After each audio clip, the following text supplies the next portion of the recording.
Coucou YouTube, aujourd'hui on est ensemble et j'avais trop hâte de te voir parce que j'avais trop hâte de faire cette vidéo là. Cette vidéo aujourd'hui elle est là pour te parler de ma vie avant d'être maman et j'espère même après être maman. Pour l'instant c'est en stand-by, c'est pas facile tous les jours, que ce soit en pause. Je suis un peu dans une sorte de déni je pense avec tout ça pour ne pas assumer et voir la réalité des choses, qui est que pour l'instant j'ai mis une des choses les plus importantes de ma vie en stand-by, à savoir la danse, ma passion mais également mon métier, parce que je fais partie de ces rares personnes qui peuvent dire qu'elles ont vécu de leur passion à 100% et de leur rêve même au-delà de ma passion. Je rêvais d'être dans un endroit particulier en tant que danseuse et j'ai réussi à y être.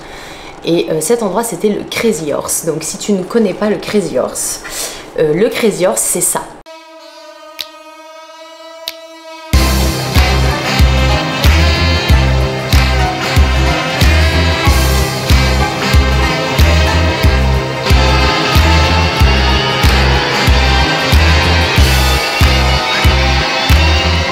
Et donc aujourd'hui je suis là pour te faire un peu une rétrospective, mais je pense que c'est pour me faire ma propre rétrospective et retrouver cette flamme là qui brûle encore en moi. Elle s'est absolument pas éteinte, elle a juste un petit peu diminué cette flamme, ça me brûle plus tout le corps comme à une période, mais ça me chatouille assez pour me éveiller encore et encore ma soif d'exercer ce métier là. Et voilà, aujourd'hui je vais te parler de ça, je vais te parler des galères que j'ai eues, je vais te parler des réussites que j'ai eues, des doutes, de plein de choses. Cette vidéo je la fais aussi pour que toi, si jamais tu regardes ma vidéo et que tu as une passion, un rêve, baisse pas les bras en fait, parce que je te promets que c'est possible. Et puis voilà, à tout de suite.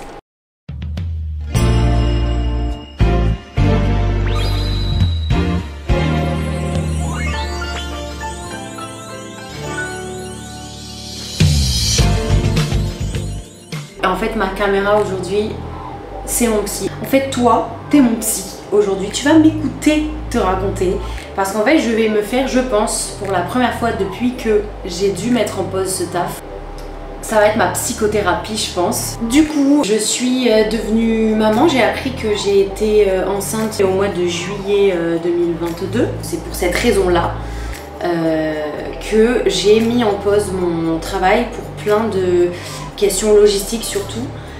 C'est-à-dire que moi j'ai vécu 7 ans à Paris, je suis niçoise de base mais je me suis expatriée à Paris pendant 7 ans pour justement tout faire pour travailler au Crazy Horse. Malheureusement le Crazy Horse n'existe qu'à Paris. J'ai 4 ans, je commence à pratiquer la danse à Nice, je commence par la danse classique. Je me suis, je pense, tout naturellement orientée vers la danse parce que j'avais une maman qui était professeure de danse et qui avait l'habitude de m'amener sur son lieu de travail dès mon plus jeune âge. Ma maman n'a pas été mon professeur de danse tout de suite parce qu'elle enseignait la danse jazz. Et j'ai commencé par la danse classique, ce qui n'a pas du tout été un coup de cœur. Je suis pas du tout... J'adore la danse classique, je trouve ça sublime, etc.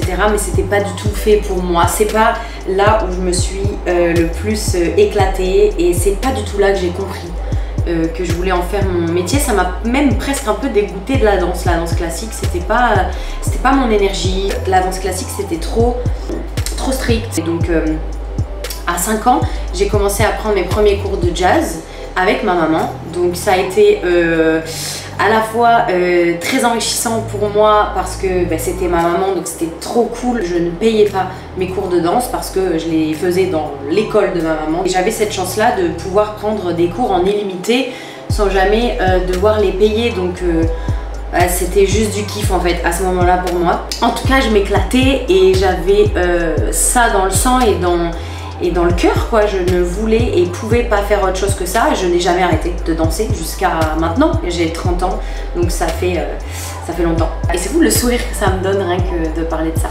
Il y a un moment où je m'éloigne un peu de la danse, surtout au moment de l'adolescence, je dirais vers 16 ans. Et là où j'ai presque perdu de vue la danse, ça a été quand j'ai commencé mes études supérieures. Après mon bac, j'ai passé mon concours d'infirmière pour devenir infirmière. Donc Ça a été long parce que j'ai raté le concours la première année, donc j'ai dû m'inscrire dans une école préparatoire pour passer le concours une deuxième fois et cette fois-ci l'avoir. Et suite à ça, j'ai dû faire 3 ans d'études. Et c'est vrai que j'avais beaucoup moins le temps de danser. Je vais revenir à un événement qui a été, je sais pas pourquoi je t'en ai pas parlé avant, mais qui a été le point de départ, la case départ du Monopoly. Pour moi, c'était ça. C'est le jour où j'étais chez moi avec mon papa et ma maman et c'était les périodes des fêtes de Noël. Ma mère met ce reportage là sur le Crazy Horse et voilà, bug system, erreur 404. Je regarde mes parents à la fin de ce reportage et je leur dis je veux faire ça. Et à partir de ce moment là, le Crazy et ce souhait d'être danseuse au Crazy m'a consumée. J'avais l'impression d'avoir compris que c'était ça qu'il fallait que je fasse et rien d'autre. À ce moment-là, je mesurais pas du tout la difficulté que ça allait être. Là, à partir de ce reportage, j'ai commencé à me documenter énormément sur le Crazy, à regarder tous les reportages que je pouvais, à essayer de comprendre comment ça fonctionne de l'intérieur, comment on y entre, quels sont les critères. Et tu dois te dire, mais pourquoi elle a fait des études d'infirmière avant et tout. En fait, les études d'infirmière, ça a été une discussion que j'ai eue avec mon papa. Parce qu'un jour je lui ai dit voilà papa, moi après mon bac j'aimerais monter à Paris, tenter ma chance au Crazy. Il a eu peur parce qu'il s'est dit tu réalises pas la difficulté que c'est, mais je pense qu'il s'est dit et si elle y arrive pas. Et donc il m'a dit moi je suis ok de t'accompagner dans ce projet autant que je peux. De t'aider à te loger, le temps que tu passes des auditions, que tu trouves, etc. Mais je veux que tu aies un métier de sauvetage. Donc j'ai fait mes études d'infirmière un peu avec la rage et la hâte surtout. Et croyez-moi que j'ai été diplômée au mois de juillet. Au mois d'août, j'étais sur Paris. En fait, j'ai même oublié une étape. C'est que pendant mes études d'infirmière, donc pendant ma 2e année d'études, je vois sur le Facebook à l'époque du Crazy qu'il lance un casting, un avis d'audition. Exceptionnellement, ils déplacent leur audition. Normalement, les auditions ne se font qu'au sein du Crazy, au sein même du Crazy, donc à Paris. Et là, ils faisaient une audition à Marseille, donc littéralement la ville voisine dans laquelle j'habitais. Mais j'étais donc à Nice aussi à l'époque. Et là, en fait, je sais que je corresponds pas. Je sais que je corresponds pas encore aux critères du Crazy parce que pour la petite histoire, j'ai souffert très longtemps dans mon adolescence de gros complexes physiques. J'étais quelqu'un de très maigre, mais vraiment si tu savais pas que c'était ma morphologie, tu pouvais penser que je souffrais d'anorexie ou autre. Et ça a été très dur pour moi parce que je me détestais et j'ai subi beaucoup de moqueries. Voilà, bref. Je les voyais, les femmes au Crazy, je voyais qu'elles avaient un physique qui était quand même différent du mien. Mais je me suis dit, tant pis, en fait, je veux y aller. Parce que je sentais que j'avais quelque chose qui brûlait en moi, au-delà de mon physique, qui pouvait plaire. Je me sentais pas légitime, mais tant pis, en fait. On prend la voiture, on part à Marseille. Et je me retrouve dans une salle, une salle avec plein d'autres filles. Voilà, là il y a la directrice du casting qui entre et qui nous dit un peu comment va se dérouler le casting. Je le savais déjà. Évidemment, j'étais une encyclopédie humaine du Crazy à ce moment-là. Je sais que l'audition se passe topless, en string et en talons. Donc là, je sais qu'il y en a qui doivent dire what the fuck, qu'est-ce que c'est que ça et tout. C'est comme ça.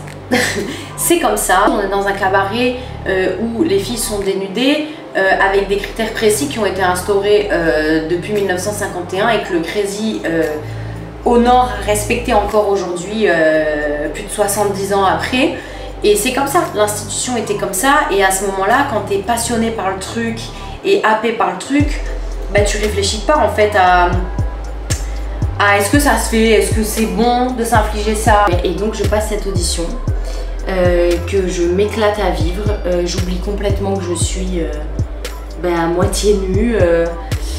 Je suis juste face à la répétitrice et la show manager qui s'appelle Svetlana, que je connaissais déjà. Elle le savait pas, mais elle, je la connaissais déjà. Et puis elle me dit sans grande surprise que pour l'instant je ne corresponds pas encore aux standards du Crazy, qu'il faut que je prenne du poids.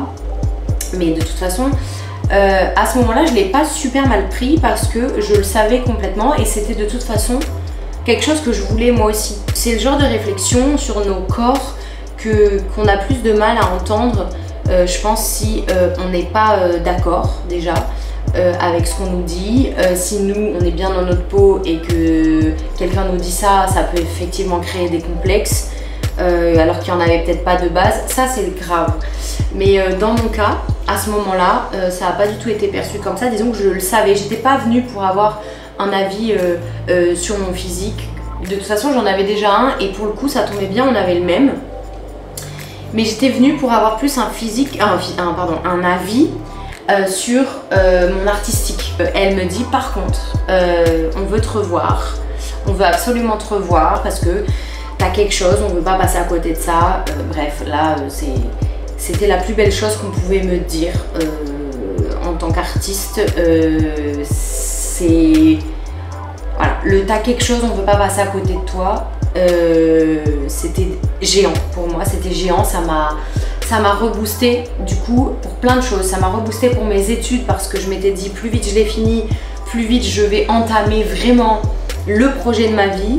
Ça m'a reboosté pour la danse, même si j'étais fatiguée après mes stages, pendant mes partiels, n'importe quand, je ne loupais plus un seul cours de danse. J'étais juste reboostée en fait, reboostée au max. Je suis diplômée, je me casse sur Paris, je quitte, ça a été très très dur parce que mine de rien c'est là que va commencer tout l'investissement personnel et émotionnel aussi que j'y ai mis dans ce projet là. C'est que j'ai quitté tous mes proches, tous mes amis, ma famille et j'ai quitté mon école de danse en fait. J'ai quitté mon école de danse et c'était pas qu'une école de danse, je sais que j'y laissais ma professeure et ma maman. Donc c'est énorme pour moi de quitter ça à ce moment là. C'est très très dur mais je suis tellement motivée que eh bien je pars, je prends mon chat, Seth, à ce moment-là qui avait 2 ans. Mon père me laissait 6 mois où il m'assumait complètement au niveau loyer, etc. Pour me focaliser sur ma prise de poids et ma réaudition au Crazy. Si audition il y a, parce qu'en fait à ce moment là moi quand elle me dit ça, je me dis c'est cool, ils veulent me revoir et tout. C'est un d'ailleurs des avantages du Crazy, c'est que t'es pas obligé de passer, enfin le fait de ne pas correspondre à un moment précis à une audition ne veut pas dire que tu ne peux plus passer l'audition. Et c'est très très dur parce que je me dis mais attends, je connais pas ce milieu, rien ne me confirme qu'elle va vraiment me recontacter. Rien ne me confirme qu'il va y avoir une audition bientôt. Enfin, c'est le flou total à ce moment-là dans ma tête. Je vis avec une angoisse permanente à ce niveau-là. Et je veux surtout pas me décevoir moi et décevoir mes proches, même si je sais qu'ils n'auraient pas été déçus de moi. Mais il y a une notion quand même où je sais que je suis accompagnée, je suis même carrément assistée dans cette épreuve-là financièrement, etc. Je veux pas que ça prenne trop de temps, je veux pas être un gouffre pour mes parents à ce niveau-là. Et du coup, j'entame des rendez-vous avec une nutritionniste qui me refait un peu un régime alimentaire. Ça a été très très dur parce que j'avais l'impression que je faisais que ça de ma journée, manger, manger, manger. Et c'était pas facile à vivre en fait. Parfois j'en pleurais en fait parce que je me retrouvais seule, souvent le soir ça me faisait ça seule dans mon appartement. Petit appartement tout mignon hein, que j'avais vraiment décoré selon mes goûts et je m'y sentais très bien, mais j'étais seule quoi, j'étais seule dans une ville que je ne connaissais pas, je me sentais encore être une enfant, j'étais là sans trop savoir si ce que je voulais faire allait vraiment fonctionner. Je recontacte le Crazy me répond, le Crazy me dit que pour l'instant il n'y a pas d'audition et qu'ils reviennent vers moi de sûr si jamais il y a une audition. Finalement il y a une audition, je saurais plus te dire quand. J'ai oublié, il valait mieux que j'oublie la notion du temps parce que voilà. Il y a une audition, je la passe, je retombe sur la fameuse Svetlana qui me dit que ça va beaucoup mieux, que j'ai pris du poids, que c'est très bien et tout, mais sauf que c'est bien mignon de prendre du poids mais que je n'ai plus aucun tonus musculaire et que tout est un peu flasque quoi. Donc elle me dit ça va pas le faire pour cette fois, ok. Donc je suis à la fois contente et déçue, mais surtout contente parce que je me dis de toute façon c'est le rêve de ma vie, ça peut pas arriver genre hyper facilement, tu vois ce que je veux dire. Donc je m'inscris à une salle de sport très dur pour moi aussi d'aller à la salle de sport, vraiment faire de la musculation, c'est pas du tout ce qui me plaît. Bon, c'est pas grave, je me motive à aller tous les matins à la salle de sport. Je suis reconvoquée. Et là je prends une douche froide en fait. Parce que je sens plus du tout le même enthousiasme de la part de l'équipe artistique du Crazy au moment de mon audition. Et moi-même, je la trouve un peu ratée cette audition. Je suis pas très contente de moi. Je suis un peu blasée ce jour-là, en y allant, en sortant. Bref, pas très contente. Svetlana me dit que c'est bien, c'est très bien au niveau du corps et tout, j'ai tout, mais que je manque de maturité. Et je manque de maturité scénique.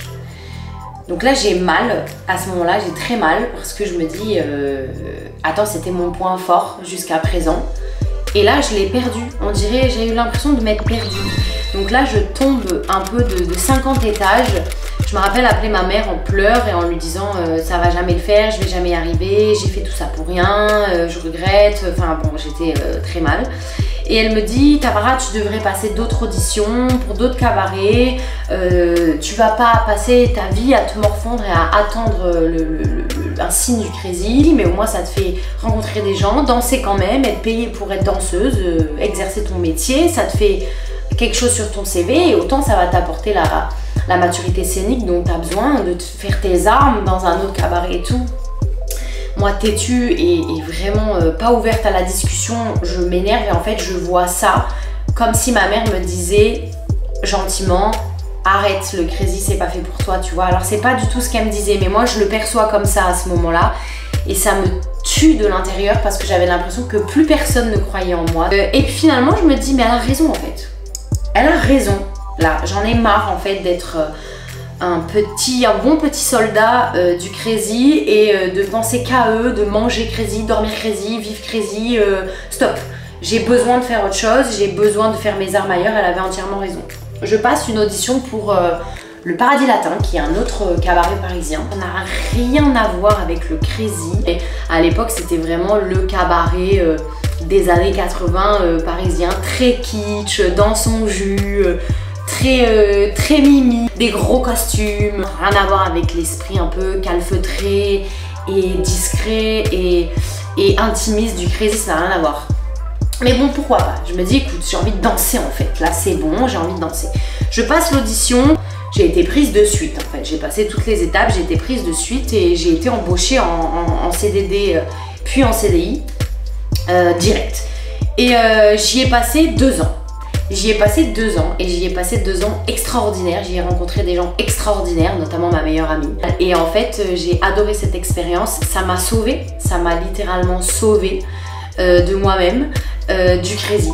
Et puis les années sont passées vite, 2 ans quand même. Je me suis dit, bon, le Crazy, j'en garde un bon souvenir, mais vas-y, ils me rappelleront pas. Et puis voilà. Je signe mon CDI au Paradis Latin. Je crois que c'est de l'ordre de quelques jours après la signature de mon CDI. Le Crazy met un avis d'audition. Donc là, j'avais le petit ange ici qui me disait « Mais non, tu viens de signer ton contrat, au Paradis Latin, c'est la sécurité. » Et j'ai le démon ici qui me dit « Attends, la petite fille de 8 ans là, qui a vu le reportage du Crazy, qui rêve de le faire, tu lui dis quoi là?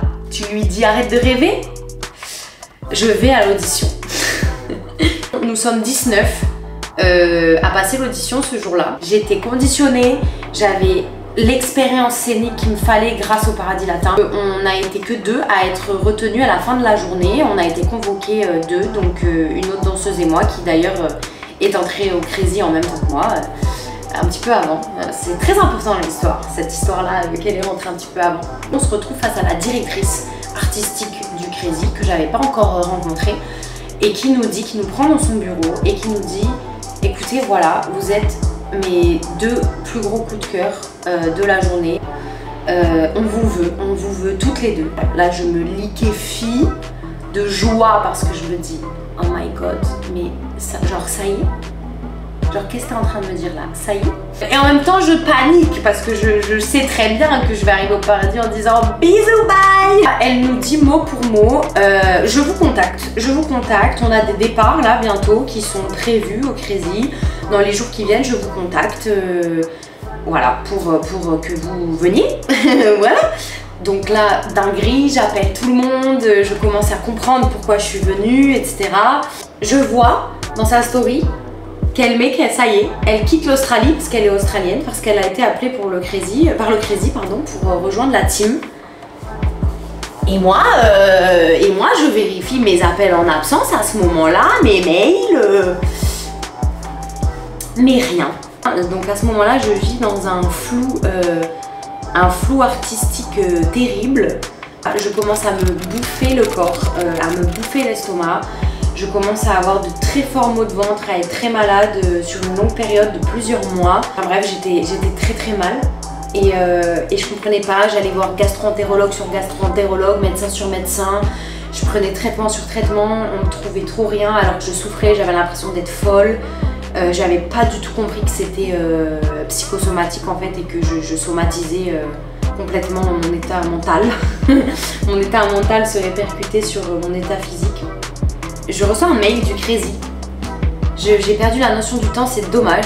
Et là, avant même de l'ouvrir, je me dis, ça y est, c'est mon tour. Genre comme ma copine et tout. Et là, je lis le mail et je vois que dans le mail, il y a 17 autres personnes, vous savez, dans les personnes qui ont reçu le mail. Et en fait, là, je vois que je suis convoquée pour une audition. Mais genre, comment ça, une audition? Là, je ne comprends pas. Là, je ne comprends pas pourquoi je suis appelée à être réauditionnée face à 17 autres filles alors que j'ai fait mes preuves l'audition d'avant, que j'ai retenu leur attention, mais vraiment très fortement. Et on me réauditionne, ça veut dire qu'autant il y a 16 autres possibilités à ce moment-là que les filles soient prises et pas moi. Cauchemar pour moi. Je comprends pas, c'est l'incompréhension totale à ce moment-là. Et là, je dégringole. Je tombe malade, je me fais hospitaliser pour des douleurs au ventre horribles. Je me fais hospitaliser pour passer des examens plus approfondis. J'étais à 5 jours de l'audition et j'étais à l'hôpital. Donc je me disais, mais à quoi bon aller à cette audition? Et à ce moment-là, je me dis, ce rêve-là, en fait, me détruit, me rend absolument pas heureuse, en fait. Ça me détruit. J'arrive à l'audition, j'ai peut-être 1 heure de sommeil dans le sang. J'étais la dernière de la journée à passer sur scène, donc en plus de ça, l'attente était très longue. Ils en ont vu 16, je vais être la dernière. C'est la 5e fois, allez, 4e fois et demie qu'ils me voient. Ils vont se dire, elle force. Enfin, pour autant, c'est eux qui me convoquent, tu vois, mais j'étais hyper mal. Jusqu'à ce que je vois la dernière fille passer. Je regarde la fille danser, je me dis qu'elle est incroyable, qu'elle est super belle et tout.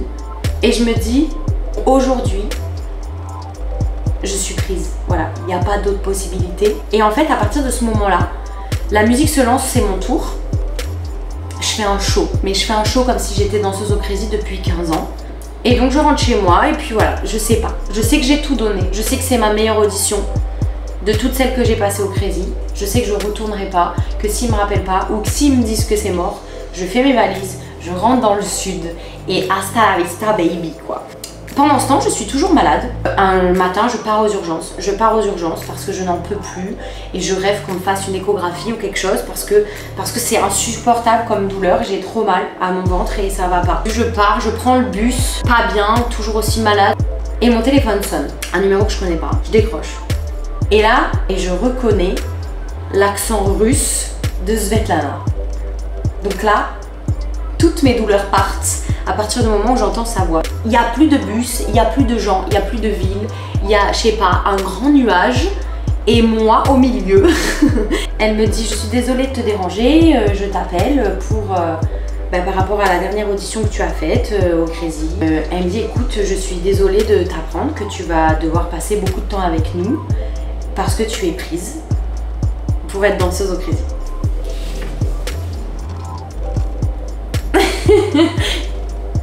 Et là les gars, je me rappellerai toujours. Je sors du bus, il fallait que je sorte de ce bus. Je n'avais aucune idée d'où j'étais, je n'étais absolument pas arrivée chez moi, du tout. Il fallait que je sorte du bus, il fallait que je marche dans la rue, que je marche dans la rue, que je marche dans la rue, que je me perde dans la rue, que j'appelle tout le monde pour leur annoncer ça. Ça y est. Ça y est. Et là tout se bouscule dans ma tête, je sais qu'il faut que j'aille parler à mes patrons au Paradis Latin pour leur dire que ça y est, je m'en vais. Je m'en vais, CDI, pas CDI, je m'en fous, je m'en vais. Et voilà, je suis officiellement danseuse au Crazy. Donc pour vous parler un petit peu plus du Crazy Horse maintenant. Donc le Crazy Horse c'est un cabaret donc, qui a été fondé en 1951 par Alain Barnardin qui était un vrai visionnaire. Un visionnaire dans son projet et dans son concept.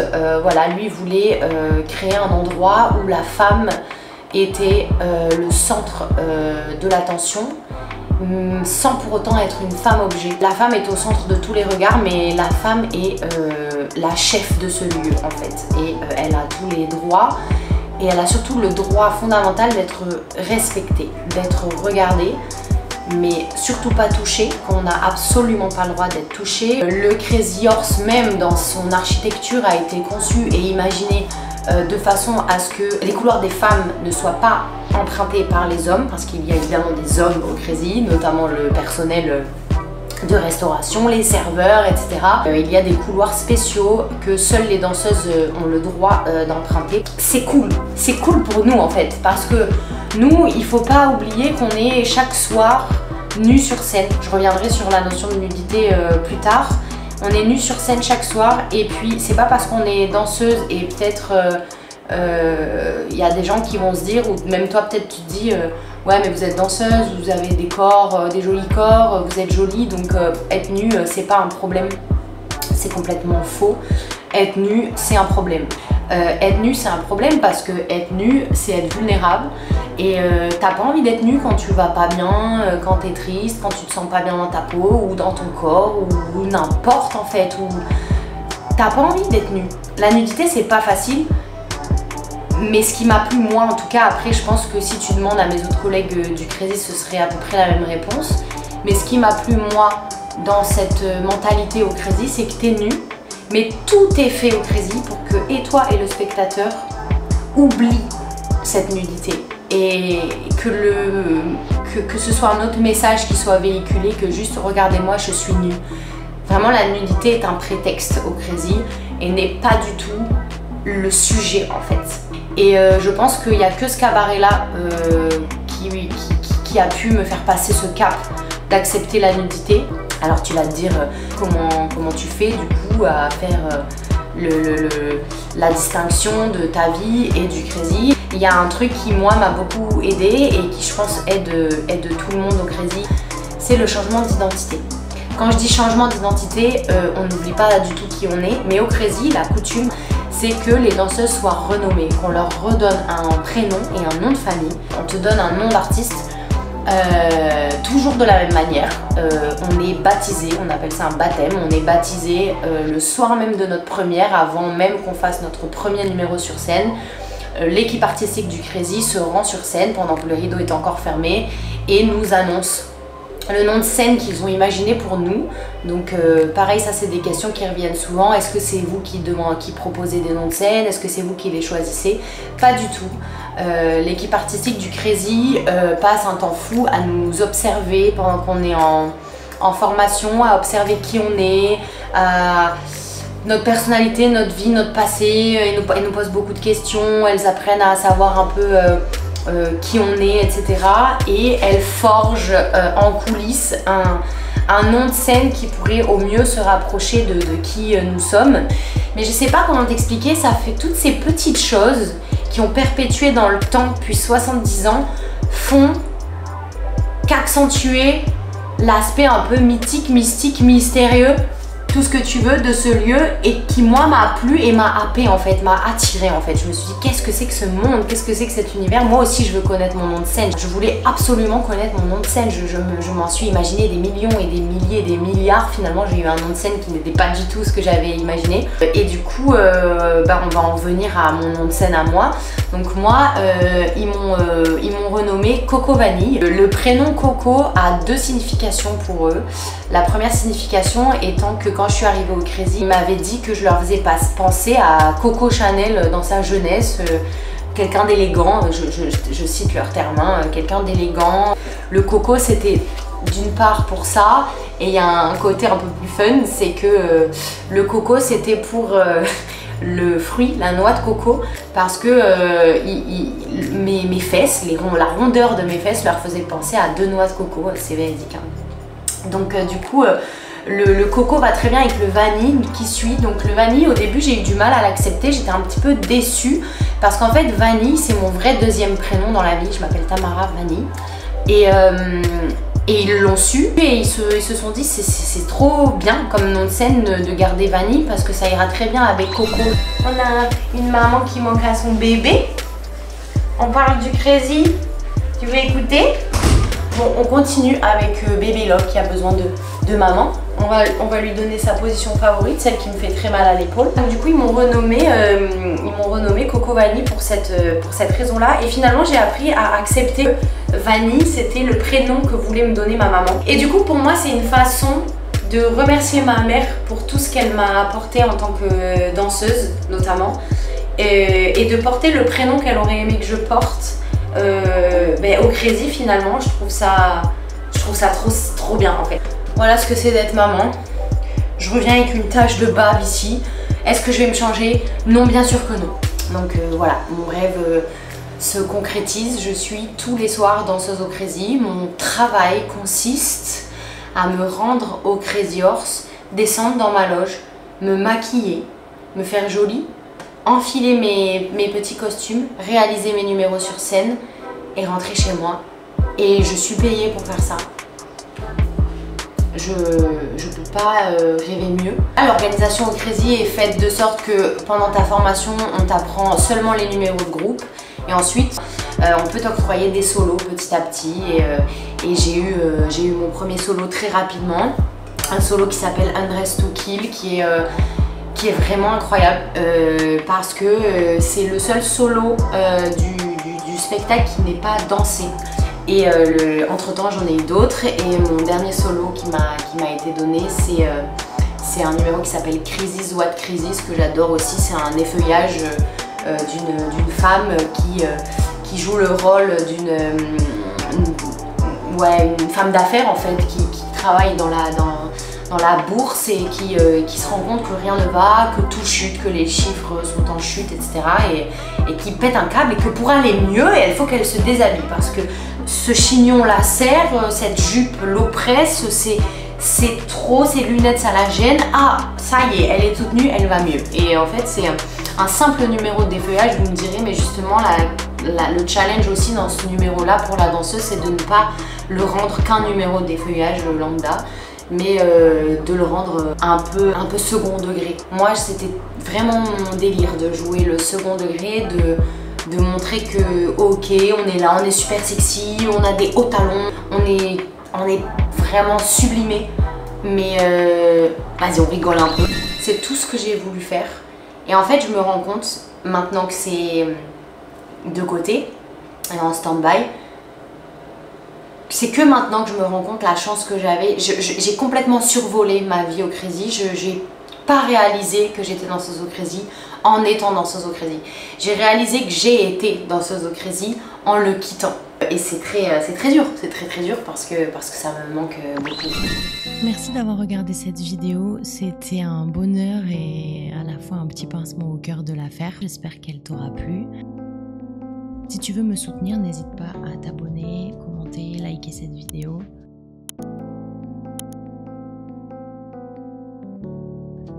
N'hésite pas aussi à me mettre en commentaire si tu as des questions, parce que je compte faire une vidéo bientôt où je réponds à toutes les questions concernant ma vie de danseuse et ma vie au Crazy Horse notamment. Je te fais plein de bisous et je te dis à bientôt. Et du coup, mais vas-y le siège qui s'arrête pas de tourner là. Genre la meuf, et du coup, pardon, oula, le décor part en lambeaux.